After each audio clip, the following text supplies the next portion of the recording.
क्या आपने कभी सोचा है कि आपके द्वारा गुस्से या क्रोध में कही गई बातें दूसरों को कितना तकलीफ देती हैं, दूसरों को कितना हर्ट करती हैं? अगर नहीं तो दोस्तों, मैं आशुतोष आज आपको एक छोटी सी कहानी के माध्यम से यह बताने का प्रयास करूंगा कि आपके द्वारा क्षणिक क्रोध में कही गई बातें दूसरों को किस लेवल तक अफेक्ट कर सकती हैं। तो आइए समझने का प्रयास करते हैं कहानी के माध्यम से। किसी गांव में एक लड़का अपने माँ पिता के साथ रहा करता था। वो अपने माँ पिता की इकलौती संतान था, जिसके कारण उसके माँ पिता बहुत प्रेम करते थे उससे, या यूं कह लें कि वो दोनों का लाडला था। लेकिन माता पिता उसकी एक बुरी आदत से बहुत परेशान थे। वह लड़का बहुत क्रोधी और गुस्सैल स्वभाव का था। वह छोटी छोटी बातों में तैश में आके कुछ भी दूसरों को भला बुरा कह दिया करता था। यही कारण था कि पड़ोस से लेकर स्कूल तक कोई उसका दोस्त नहीं बनना चाहता था। सभी ने उससे किनारा कर लिया था। माँ पिता ने उसे कई बार समझाया कि वह अपने स्वभाव को बदल ले। लड़के ने भी भरसक बहुत प्रयास किया, लेकिन वह अपने स्वभाव को बदलने में असमर्थ रहा। फिर एक दिन उसके पिता को एक युक्ति सूझी।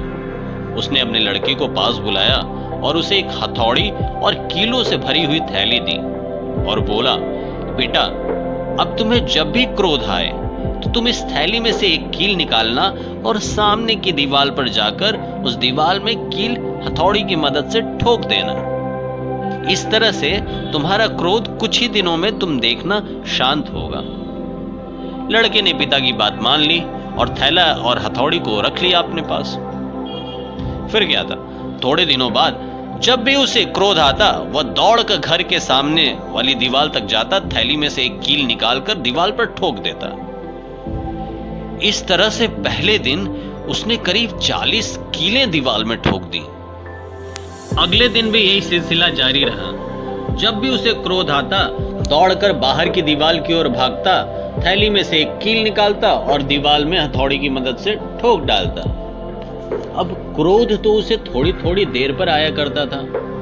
बार बार उसे बाहर की दीवार की ओर भागना पड़ता था और कील ठोकनी पड़ती थी।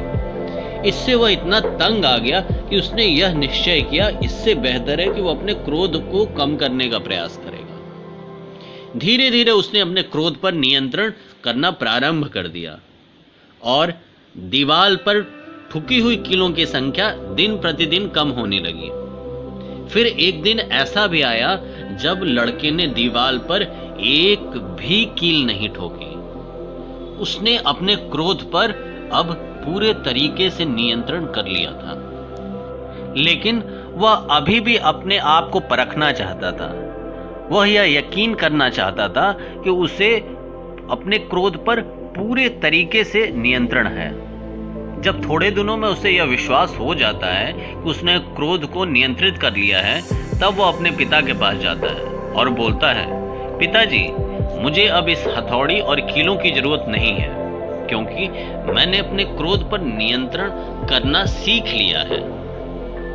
पिता उसकी बात सुनकर खुश हो जाते हैं और उससे कीलें तो वापस ले लेते हैं, पर हथौड़ी नहीं लेते हैं। पिता लड़के से बोलते हैं, बेटा, तुम्हें एक और काम करना है। जिस प्रकार से हथौड़ी की मदद से तुमने कीलों को दीवार में ठोका था, अब तुम्हें जब भी क्रोध आए तो तुम इस हथौड़ी की मदद से उसे निकालने का प्रयास करना।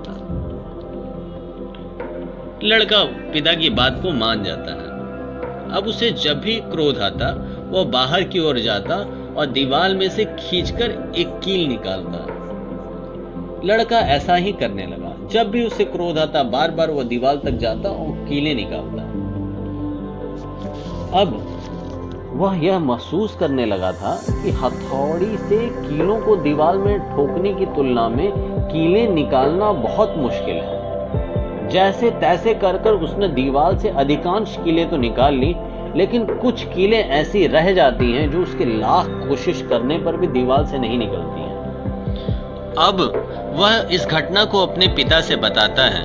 वह कहता है कि पिताजी, मैंने दीवार से बहुत सारी कीलें तो निकाल ली हैं, मगर कुछ कीलें ऐसी रह गई हैं जो दीवार से नहीं निकल रही हैं। इस पर पिता मुस्कुराते हैं और जितनी कीलें उस लड़के ने दीवार से निकाल ली उसके लिए उसकी सराहना करते हैं, मगर फिर दीवार की ओर इशारा करते हुए कहते हैं, बताओ तो पहले की दीवार और अभी की दीवार में तुम्हें क्या अंतर दिखाई पड़ता है? लड़का पिता से कहता है, पिताजी अभी कीलों के छेद रह गए हैं, वह दिखाई पड़ रहे हैं दीवार में। पिता लड़के से बोलते हैं, अब समझने का प्रयास करो, यह कील तुम्हारे कड़वे वचन है और क्रोध तुम्हारी हथौड़ी जिसे तुमने लोगों के हृदय में ठोक दिए थे।